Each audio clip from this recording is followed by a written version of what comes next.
और पॉलिटी में हम आज देखेंगे भाग 5 देखेंगे।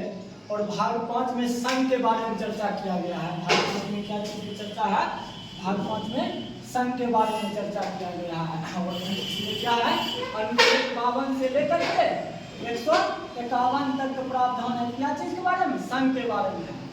भाग 5 को 5 अध्याय में बांटा गया है। भाग 5 में कितने अध्याय में बांटा गया है? तो 5 अध्याय में बांटा गया है। और कहता है अध्याय फर्स्ट में कहता है कार्यपालिका। अध्याय फर्स्ट पहला में कहता है कार्यपालिका कहता है। और अध्याय दूसरा में क्या कहता है? संसद के बारे में चर्चा किया गया। अध्याय 2 में क्या चीज की चर्चा किया गया है? संसद के अनुच्छेद कहाँ से? 79 से लेके 122 तक। अध्याय 3 में देखिए, अध्याय 3 में राष्ट्रपति का विधायी शक्ति के बारे में चर्चा किया गया है। खास करके किस अनुच्छेद को? 123 के बारे में अध्यादेश जो जारी करता है। अध्याय 4 में सर्वोच्च न्यायालय की चर्चा किया गया है। अध्याय 4 में क्या चीज की चर्चा किया गया है? सर्वोच्च न्यायालय की चर्चा किया गया है। कहाँ से? 124 से लेकर के 147 तक का प्रावधान किया गया है अध्याय 4 में। और अध्याय 5 में कहा गया है कि भारत का नियंत्रक एवं महालेखा परीक्षक के बारे में चर्चा किया गया है। और अनुच्छेद 148 से लेकर 151 तक जितना भी अध्याय है, ये अध्याय भाग 5 का भाग है। कितना है? भाग 5 का सब इसका भाग है। ठीक है, लेकिन हम अध्याय फर्स्ट के बारे में चर्चा करेंगे। अध्याय फर्स्ट में है कार्यपालिका। आप जानते हैं अध्याय फर्स्ट में कार्यपालिका है। अनुच्छेद 52 से लेकर खास करके 78 तक के बारे में हम चर्चा करेंगे। अध्याय 1 कार्यपालिका। कार्यपालिका के अंतर्गत हम क्या पढ़ेंगे? तो कार्यपालिका के अंतर्गत हम राष्ट्रपति को पढ़ेंगे, उपराष्ट्रपति को पढ़ेंगे, प्रधानमंत्री को पढ़ेंगे, मंत्री परिषद को पढ़ेंगे और महान्यायवादी की चर्चा हम करेंगे। किसमें? कार्यपालिका में। आप जानते हैं हमारे भारत के नींव है कौन कौन? कार्यपालिका, न्यायपालिका और विधायिका। 3 गो आधार पर अपन चलता है। विधायिका का काम होता है क्या चीज? विधायिका का काम होता है विधि का निर्माण करना। कार्यपालिका का काम होता है विधायिका के अनुसार कार्य का संचालन करना। और न्यायपालिका का काम होता है कार्य संचालन में कोई विवाद आ गया है तो उसको परामर्श के लिए न्यायपालिका होता है। मतलब 3 आधारभूत स्तंभ भारत के होते हैं। कौन? विधायिका, कार्यपालिका और न्यायपालिका। सबसे पहले हम अध्याय 1 में कार्यपालिका देखेंगे और खास करके राष्ट्रपति देखेंगे। राष्ट्रपति देखेंगे। और राष्ट्रपति आप जानते हैं भारत का जो सर्वोच्च नागरिक होते हैं वो क्या होते हैं? राष्ट्रपति होते हैं। और भारत का संवैधानिक प्रमुख भी क्या होते हैं? तो राष्ट्रपति होते हैं। ठीक है, और कहा गया है कि भारत के जो राष्ट्रपति होते हैं वो जो है यहाँ जो राष्ट्रपति होते हैं निर्वाचित राष्ट्रपति होते हैं। लेकिन ब्रिटेन के राष्ट्रपति को देखा जाए तो वहाँ वंशानुगत राष्ट्रपति हुआ चला करते हैं। कहाँ? ब्रिटेन में। लेकिन भारत में जो होते हैं राष्ट्रपति जो होते हैं क्या होते हैं? निर्वाचित होते हैं। और हमारा जो है संविधान को अनुच्छेद 52 क्या कहता है? अनुच्छेद 52 कि भारत का एक राष्ट्रपति होगा। ठीक है, अनुच्छेद 52 क्या कहता है? सिर्फ चर्चा करता है भारत का एक क्या होगा? राष्ट्रपति होगा। और उसी क्रम में जाएंगे अनुच्छेद 53। अनुच्छेद 53 कहता है कि जितना भी है संघ की कार्यपालिका शक्ति किनमें निहित होगा? तो राष्ट्रपति में निहित होगा। संघ की कार्यपालिका शक्ति किनमें निहित होगा? तो राष्ट्रपति में निहित होगा। ठीक है, और वो अपना जितना भी कार्यपालिका शक्ति है या तो वो स्वयं करे या अपने अधीनस्थ पदाधिकारियों के द्वारा करे काम। कौन अनुच्छेद कहता है? अनुच्छेद 53 एक कहता है कि जितना भी उनके पास कार्यपालिका शक्ति है उसका काम करे तो या तो स्वयं करे या अपन अधीनस्थ पदाधिकारी के माध्यम से वो काम करे। ठीक है, तो ये उनका शक्ति हो गया। अब देखिए राष्ट्रपति जो होते हैं तो अनुच्छेद 54 कहता है, अरे महत्वपूर्ण अनुच्छेद की बात करें तो अनुच्छेद 54 कहता है निर्वाचक मंडल के बारे में। यानी निर्वाचक मंडल की राष्ट्रपति के चुनाव में कोई व्यक्ति भाग ले सकते हैं और ले सकते हैं। तो ये कौन कहता है? तो अनुच्छेद 54 कहता है। और अनुच्छेद 54 को कहता है निर्वाचक मंडल। जो निर्वाचक मंडल कहाँ से लिए हैं अपना? आयरलैंड से लिए हैं निर्वाचक मंडल। और कहता है कि राष्ट्रपति के चुनाव में कौन कौन व्यक्ति शामिल हो सकते हैं? तो कहता है सबसे पहले राज्यसभा के निर्वाचित जितने सदस्य हैं वो सभी निर्वाचक मंडल के सदस्य होंगे। कल राज्यसभा के जितने निर्वाचित सदस्य हैं वो सभी निर्वाचक मंडल के सदस्य होंगे। और लोकसभा के जितने निर्वाचित सदस्य हैं वो भी क्या होंगे, निर्वाचक मंडल के सदस्य होंगे। और कहा जाता है सभी राज्यों के जो विधानसभा है, जहाँ जहाँ विधानसभा है उसका निर्वाचित सदस्य भी कंकर होंगे, सदस्य निर्वाचक मंडल के सदस्य होंगे। और कहा जाता है 2 केंद्र शासित प्रदेश हैं यूपी में, 2 है, कौन कौन, दिल्ली और पुडुचेरी के विधानसभा के निर्वाचित सदस्य भी कौन होंगे, निर्वाचक मंडल के सदस्य होंगे। संविधान संशोधन द्वारा दोनों प्रावधान किया गया है। 70वां संविधान संशोधन 1992 द्वारा यह प्रावधान कर दिया गया है कि केंद्र शासित दिल्ली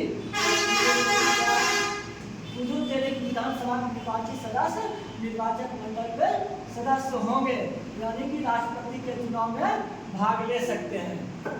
अब देखिए ये तो हो गए हैं भाग लेने वाले, निर्वाचक मंडल में भाग लेने वाले सदस्य। अब भाग कौन नहीं लेंगे, तो भाग नहीं लेने वाले सदस्य हो गए हैं मनोनीत सदस्य। चाहे संसद के जितने भी मनोनीत सदस्य होते हैं या विधानसभा का जितने भी मनोनीत सदस्य होते हैं वो भाग नहीं लेंगे। और जितना भी विधान परिषद है उनका सदस्य इसमें भाग नहीं लेते हैं निर्वाचक मंडल में, ठीक है। ये भाग नहीं लेने वाले हो गए हैं सदस्य, निर्वाचन राष्ट्रपति के चुनाव भाग नहीं लेते हैं।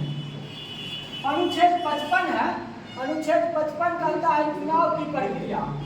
अब जो है चुनाव में कौन कौन भाग लेंगे, तो भाग लेंगे वो वाला है निर्वाचक मंडल, लेकिन प्रक्रिया कैसा हो तो कहा जाता है चुनाव की प्रक्रिया होगा ना जो अप्रत्यक्ष प्रणाली द्वारा जो राष्ट्रपति को चुना जाता है, अप्रत्यक्ष प्रणाली के द्वारा चुना जाता है। और कहा जाता है कौन सा मतदान, तो गुप्त मतदान के द्वारा। जिनका चुनने के लिए 2 चीज होता है, जब अनुपातिक प्रतिनिधित्व पद्धति होता है एकल संक्रमणीय मत प्रणाली, ठीक है। ये हुआ वोटों की समानता को प्रदर्शित करता है अनुपातिक प्रतिनिधित्व पद्धति। एकल संक्रमणीय मत हो गया है कि जब एक से अधिक राष्ट्रपति का कोई उम्मीदवार चुनाव लड़ रहे हैं उनका वोट जो होगा ना वरीयता क्रम में होगा। कौन क्रम में, वरीयता क्रम में होगा, वरीयता क्रम में होगा। एकल संक्रमणीय मत प्रणाली यही कहता है एक से अधिक जब राष्ट्रपति के उम्मीदवार हो जाते हैं उनका वोट जो होगा वरीयता क्रम में होगा। और कहा जाता है वोट का मतगणना जो होता है कहा जाता है कुल वैध मत का आधा से एक अधिक जो व्यक्ति लाएंगे तो व्यक्ति जीत जाएंगे। यही होता है न्यूनतम कोटा होता है, इनका गणना भी बड़ा पेचीदा होता है, ठीक है। और यही कहा जाता है 84वां संविधान संशोधन हुआ था 2001 में, और यहाँ तक निर्णय ले लिया गया था 84वां संविधान संशोधन में कि 2026 तक जो राष्ट्रपति का चुनाव जो होगा 1971 के जनसंख्या के आधार पर होगा। कब तक, 2026 तक जो राष्ट्रपति का चुनाव होगा कब कहाँ किस आधार पर, तो 1971 के जनसंख्या के आधार पर होगा। कौन कहता है, तो 84वां संविधान संशोधन। अब देखिए अनुच्छेद 55 कहता है पदावधि, ठीक है। अनुच्छेद 56 की कहता है पद की अवधि।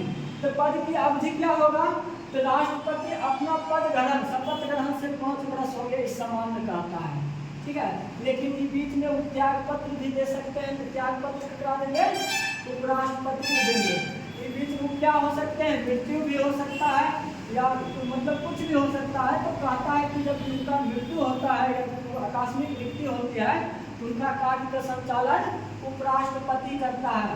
कौन, अनुच्छेद 65 और 70 है इनके कार्यों का राष्ट्रपति जब आकस्मिक या मृत्यु हो जाता है उनके कार्यों के निर्वहन के लिए 2 अनुच्छेद है 65 और 70। कहता है उपराष्ट्रपति करेंगे, जब राष्ट्रपति नहीं होंगे तो उपराष्ट्रपति करेंगे। और एक कंडीशन कहते हैं जब उपराष्ट्रपति भी नहीं है वो कंडीशन में जाके क्या करेंगे, अपना सर्वोच्च न्यायालय वरिष्ठतम न्यायाधीश मुख्य न्यायाधीश करते हैं राष्ट्रपति कार्यभार का संचालन। और 56(1) में कहा गया है, 56(1) में जोड़ा गया है कि राष्ट्रपति का जो होगा ना कब तक मतलब पद पर बनल रहेंगे जब तक कि उनका उत्तराधिकार का चुनाव नहीं हो जाता है तब तक वो अपना पद पर बने रहेंगे। ये 56(1) कहता है। अब देखिए अनुच्छेद 57 कहता है कि पुनर्निर्वाचन के बारे में अनुच्छेद 57 कहता है। पुनर्निर्वाचन अगर देखा जाए तो अमेरिका के संविधान में कहा गया है कि एक व्यक्ति 2 बार से अधिक राष्ट्रपति नहीं बन सकता है, लेकिन अपना भारत के संविधान में इस चीज़ की चर्चा नहीं किया गया है। इसमें कहा गया है कि आप जितना बार निर्वाचित होते जाइए और राष्ट्रपति बनते जाइए। यही कौन कहता है पुनर्निर्वाचन? अनुच्छेद 57 कहता है। अब अनुच्छेद 58 है। अनुच्छेद 58 कहता है योग्यता को दर्शाता है, मतलब क्या योग्यता होगा जो भारत के राष्ट्रपति बन सकते हैं। वो कहता है सिंपल में कि सबसे पहले भारत के तो नागरिक होना चाहिए, दिवालिया ऐसा कॉमन फैक्टर हो गया है। कम से कम उनका उम्र होना चाहिए 35 साल। कम से कम क्या होना चाहिए? उम्र 35 साल होना चाहिए। और लोकसभा के सदस्य निर्वाचित होने का योग्यता रखते हो, मतलब 2 अनिवार्य हो गया है, कम से कम 35 साल और लोकसभा सदस्य निर्वाचित होने की योग्यता होना चाहिए, तो वही व्यक्ति क्या कर सकते हैं? राष्ट्रपति चुनाव लड़ सकते हैं। ठीक है। और कोई लाभ के पद पर नहीं हो। जब राष्ट्रपति को चुनाव लड़ेंगे तो लड़ने के लिए उनको 50 क्या होना चाहिए? प्रस्तावक और 50 अनुमोदक होना चाहिए। और कहा जाता है जब लड़ते हैं तो 15,000 की जमानत राशि को जमा करना पड़ता है। कितने? 15,000 की जमानत राशि उनको जमा करना पड़ता है। और कहा जाता है अगर इस सब में वोटिंग चुनाव प्रणाली मतलब प्रक्रिया में जब मतगणना हुआ, मतगणना में अगर कुल वैध मत का 1/6 वोट नहीं लाते हैं, उनका जमानत राशि क्या हो जाता है? जब्त हो जाता है। ठीक है। 1/6 अगर नहीं ला पाए कुल वैध मत का, उनका जमानत क्या हो जाता है? जब्त हो जाता है। अच्छा चलिए अगला है अनुच्छेद 59। अनुच्छेद 59 में कहता है राष्ट्रपति के वेतन भत्ता पेंशन मतलब वेतन भत्ता के बारे में अनुच्छेद 59 कहता है कि उनके वेतन भत्ता में कोई कटौती नहीं किया जा सकता है। ठीक है। अगला अनुच्छेद है अनुच्छेद 60। अनुच्छेद 60 के अनुसार कहते हैं जब मतगणना हो गया है, जीत गए, तो शपथ लेते हैं। अनुच्छेद 60 बच्चे है तो शपथ लेते हैं 60 के अनुसार। कहाँ लेते हैं शपथ? शपथ लेते हैं मुख्य न्यायाधीश। अगर मुख्य न्यायाधीश नहीं हो तब वरिष्ठतम न्यायाधीश के सामने क्या लेते हैं?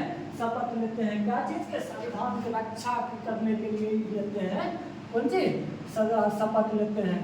और कहा जाता है राष्ट्रपति शपथ की चर्चा अनुसूचित 3 में नहीं है। ठीक है। अनुसूचित 3 में वो चीज का है जो अपने कर्तव्यों का पालन करते हैं। ठीक है। उनका शपथ के बारे में है। लेकिन राष्ट्रपति क्या चीज की शपथ लेते हैं? संविधान का रक्षण करती आहार का ये सब शपथ लेते हैं। अब कहते हैं जब राष्ट्रपति शपथ लेते हैं तो राष्ट्रपति अगर संविधान को अतिक्रमण करेंगे तो उनको हटाया भी जा सकता है। हटाए कई आधार पर? महाभियोग की प्रक्रिया के द्वारा। ये अनुच्छेद 61 कहता है महाभियोग। और महाभियोग की प्रक्रिया हम कहाँ से लिए हैं? तो महाभियोग की प्रक्रिया हम संयुक्त राज्य अमेरिका से लिए हैं। अमेरिका के संविधान से हम लिए हैं।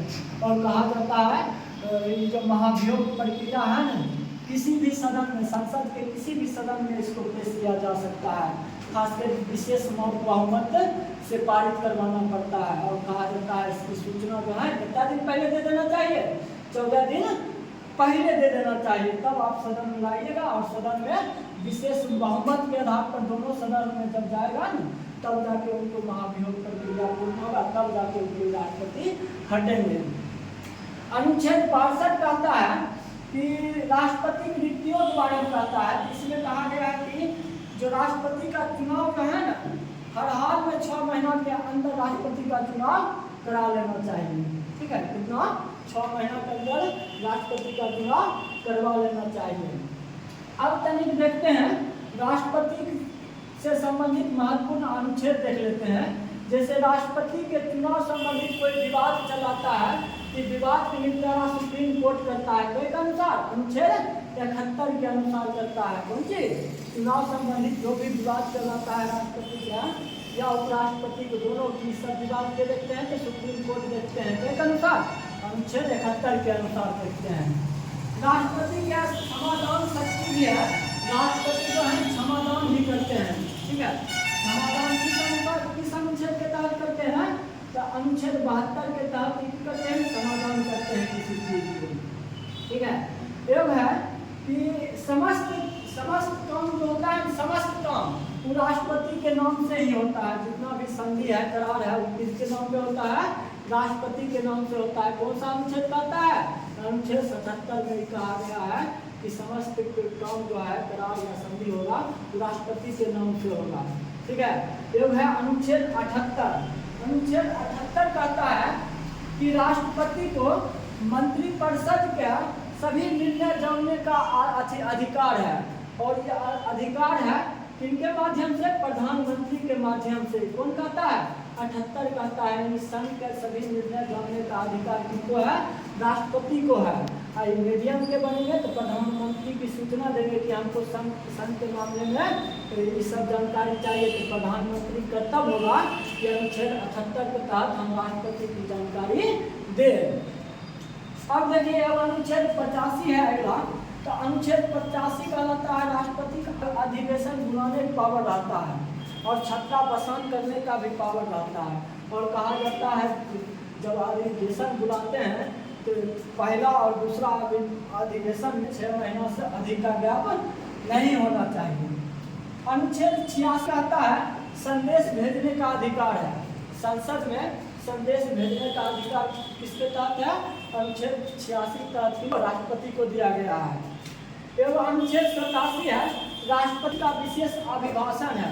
जब अधिवेशन बुलाते हैं या कोई जब पहला होता है, मंत्रिमंडल नया बनता है, तब राष्ट्रपति अपन अभिभाषण देते हैं। और यह अभिभाषण जो देते हैं अनुच्छेद 87 के तहत ये अपन अभिभाषण करते हैं। और कहा जाता है पहला अभिभाषण जो है के लिखता है? तो मंत्रिमंडल तैयार करता है, उसी के तहत ये अभिभाषण देते हैं। एवं अगला महत्वपूर्ण है कि राष्ट्रपति जो है ना संसद में जब लोकसभा राज्यसभा में समन्वय स्थापित नहीं होता है, कि दोनों का समन्वय स्थापित करने के लिए संयुक्त अधिवेशन बुलाते हैं। किसके तहत? 108 के तहत क्या करते हैं? राष्ट्रपति संयुक्त अधिवेशन बुलाते हैं। और संयुक्त अधिवेशन बुलाते हैं। अगला राष्ट्रपति संबंधित महत्वपूर्ण अनुच्छेद है 143। इसमें क्या करते हैं? राष्ट्रपति को न्यायालय से परामर्श लेते हैं। इसके तहत 143 के तहत ऐसा आपको लगता है कि न्यायालय से हमको परामर्श लेना चाहिए, तो 143 के तहत सुप्रीम कोर्ट से प्रमुख न्यायाधीश की अपना परामर्श लेते हैं। इस हो गया है राष्ट्रपति संबंधित महत्वपूर्ण अनुच्छेद। अगला क्लास में देखेंगे।